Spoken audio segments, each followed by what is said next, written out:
I heard that you haven't been taking care of the house at all. You should either take care of the household chores or go find yourself a job. As Harold's wife, you should do what is expected of you. If you don't, my son is going to leave you and you're going to have to move out of the house. Did you come over to our place again without telling me? I've asked you over and over again not to come to our house unannounced. I would appreciate it if you let me know beforehand. Melanie, why do you have to be so bossy all the time? The house belongs to Harold. And as his mother, don't you think that I have the right to come over as I please? I think that the house belongs to the both of us. Harold and I are married. Please don't treat me like I'm Harold's accessory. Harold and I are equals. I just don't understand why you're so hostile towards me. I know what you're thinking. You're only after Harold's money and assets. As his mother, I'm going to do everything in my power to stop you. I don't know why you're so paranoid. I'm not after Harold's money. You've got it all wrong. And I'm sorry to say this, but Harold doesn't have much money or assets.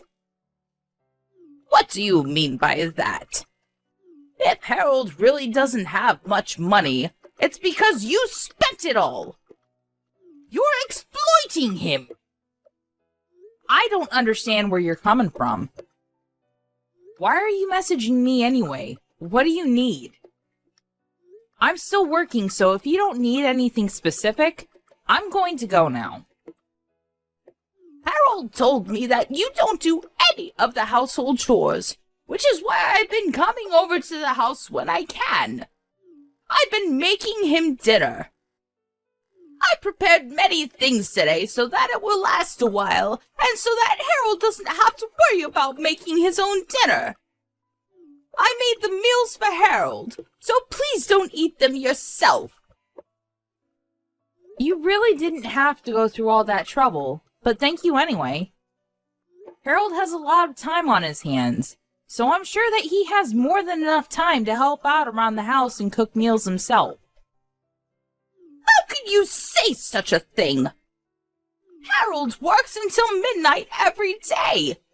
You don't seem to understand that he works really hard. I feel sorry for him. He works hard, and then his wife spends all his hard-earned money. What you're doing to him is truly unforgivable. I think this is all a big misunderstanding. I'm not using any of Harold's money.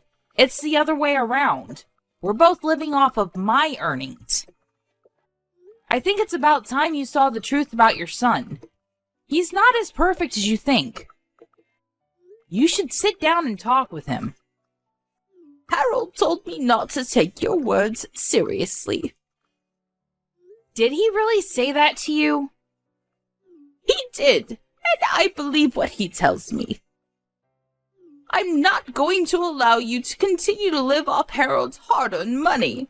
He deserves better than this. How about you try to be a better wife to him? I'd like to say the same thing to him. Harold hasn't been a very good husband to me. Harold works until midnight every day. What more do you want from him? Don't you care about his health and well-being? You should treat him with a little more respect. Okay, fine. If you agree with what I'm saying, you need to start behaving the way that I want you to as well. I realize that this is just a waste of time to keep on talking to you like this. A waste of time? I'm busy with work now, so please stop messaging me. Bye. Oh, and please let me know in advance the next time you plan to come over to our house.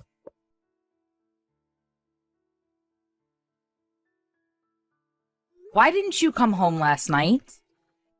Were you working through the night? That's right. I just got off work, so I'll come home in a bit.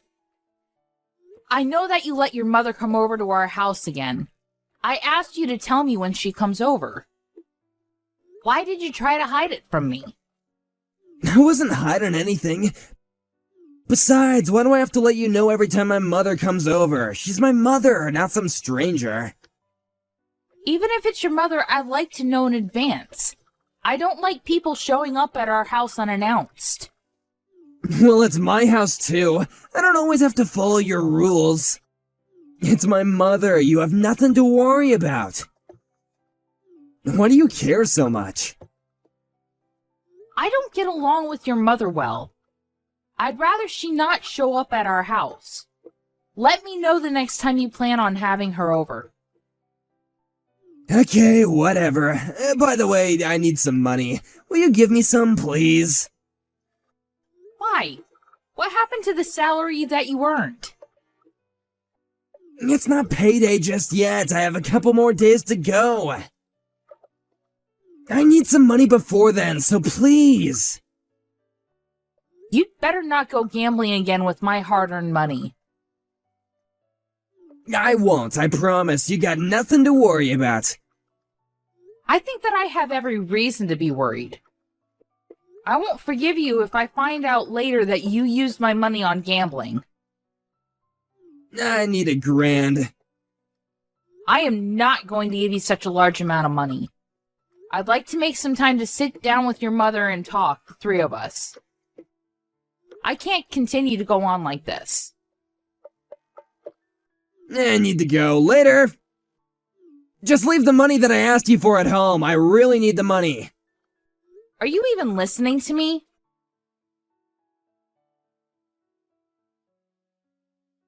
I felt so bad for Harold, so I did the best thing that I could for him as his mother. Please don't try to control him anymore. What? I realized after going to your house a couple of times, Harold needs me more than he needs you.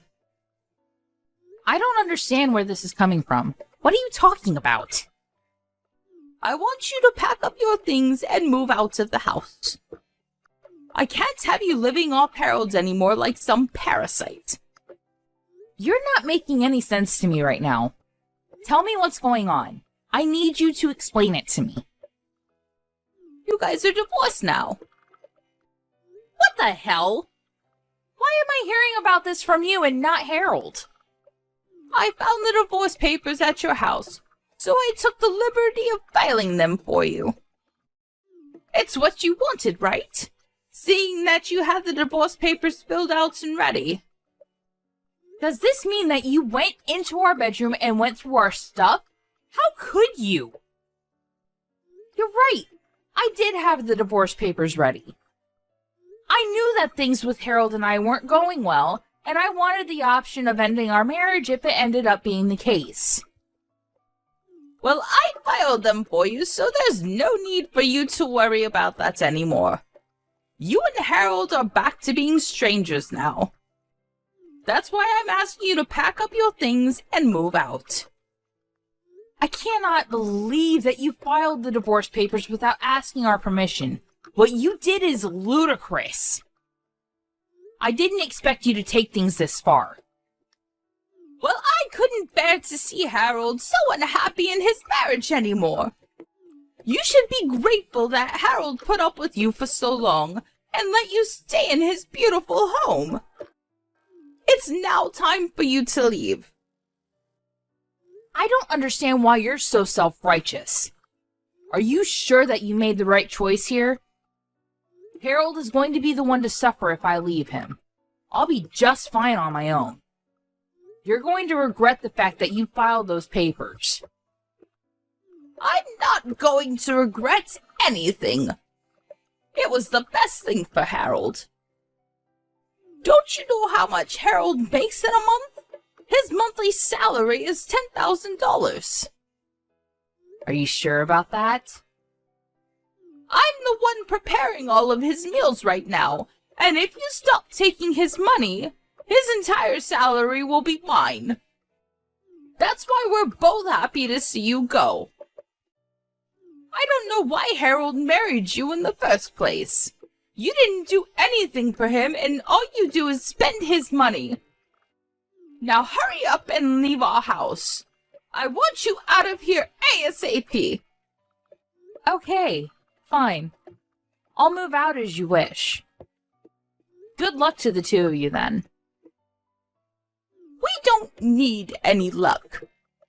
We'll both be very happy without you. I was surprised to know that you filed the divorce papers without consulting us first. But I'm looking forward to your reaction when you find out the truth about my marriage to Harold. What do you mean by that? Let me just say this. I'm thrilled to be moving out. Thank you for filing the divorce papers. It was my pleasure. Now, please leave. Harold and I are both so excited to start a new life without you. Well, good for you. It was nice knowing the both of you. Goodbye.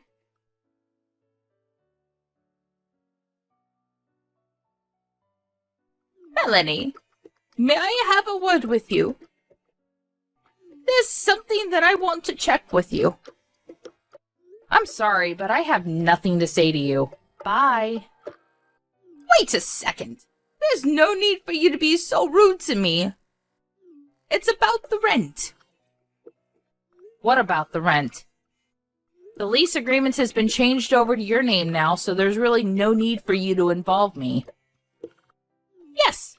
When did you change the name of the lease over to me? You could have told me about that. Why was the lease in your name in the first place? Shouldn't have been in Harold's. And why change it over to my name and not Harold's?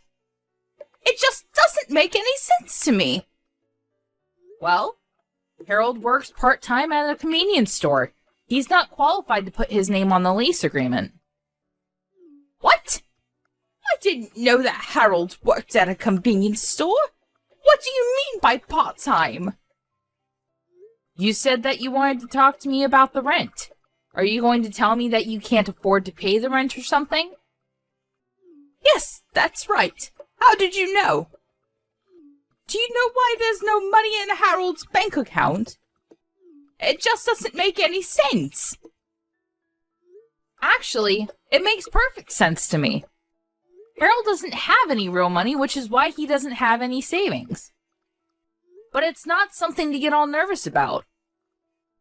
I think you misheard Harold's salary. You seem to think that he makes 10 grand a month when it's actually $1,000 a month. What do you mean? Harold works part-time at a convenience store, and the maximum he makes a month is $1,000.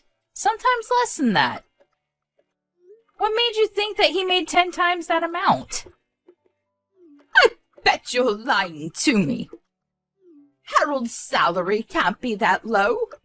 Otherwise, how would he be able to afford this house? Besides, I've seen his payslip before. I don't think that I have the wrong number. Oh, so you looked at the payslips then. I get it now. The payslips were mine, not Harold's. You just assumed that they belonged to Harold. Well, you were wrong. Those payslips were yours? Yes, that's right. I was the breadwinner. I work in the sales department of a global firm, so my pay is very high. That's why we were able to afford the house that you're now living in. The rent is around $2,000, which is twice what Harold earns in a month.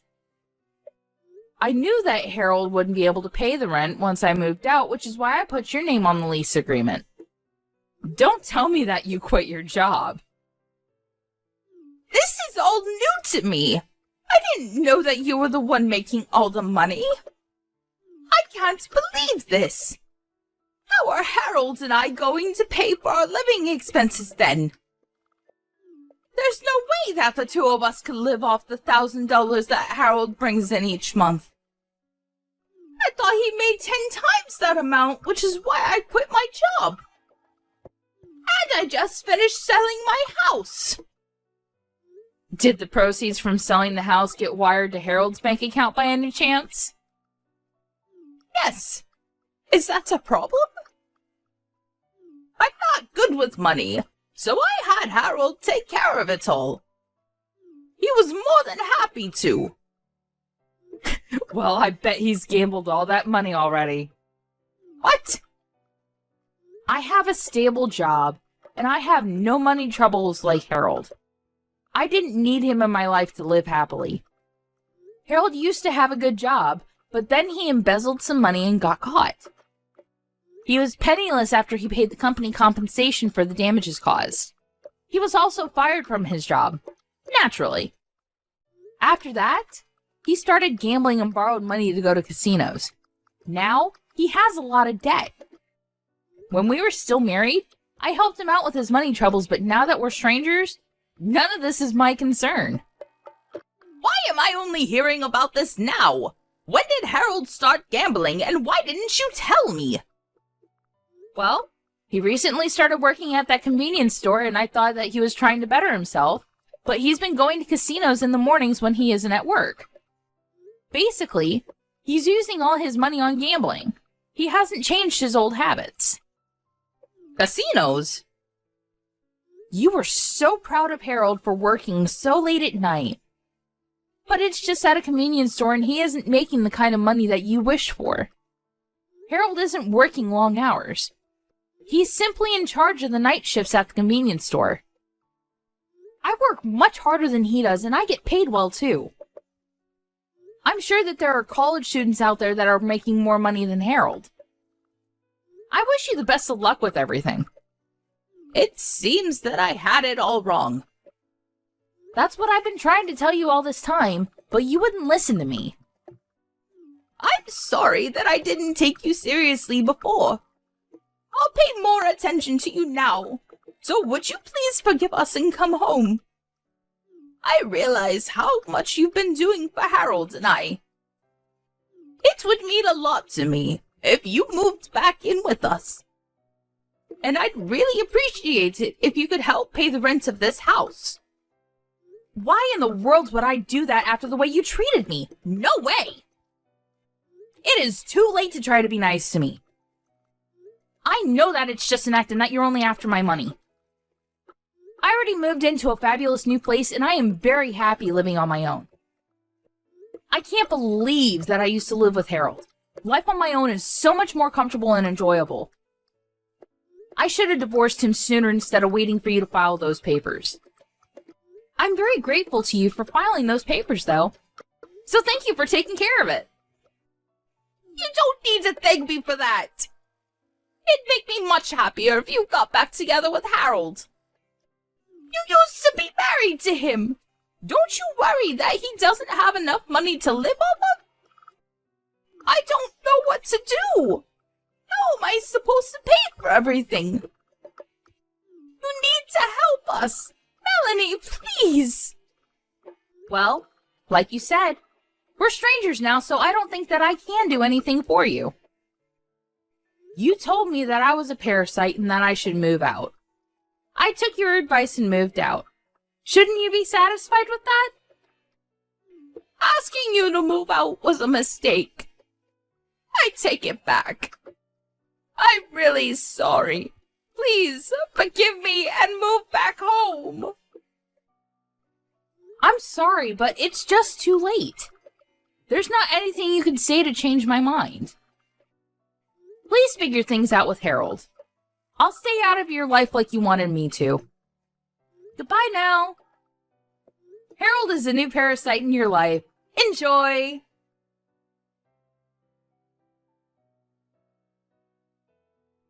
After her conversation with Melanie, Helen confirmed with Harold that Melanie was telling the truth. And as Melanie had predicted, Harold had already spent the proceeds from selling Helen's house on gambling.